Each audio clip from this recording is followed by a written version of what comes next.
Being neurodivergent in a neurotypical society, we often become proficient at code switching, swapping out our authentic neurodivergent selves for an idealized version that follows certain social norms. So in the company of neurotypicals, we're more likely to hide our passions, not talk at length about them, not stim, not go on tangents, not make personal observations that could be perceived as too blunt, insensitive, or critical, change our whole manner so that we will not offend, annoy, irritate somebody.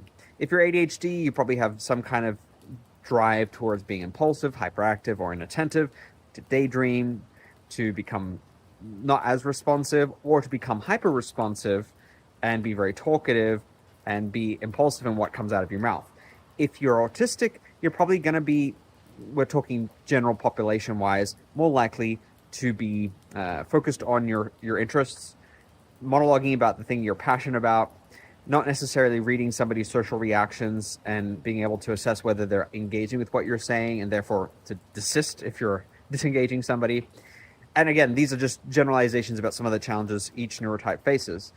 It's going to vary on an individual basis. But if you are neurodivergent, I'm sure at some point you've exhibited behavior that a neurotypical will deem abnormal, weird, insensitive, off kilter in some way.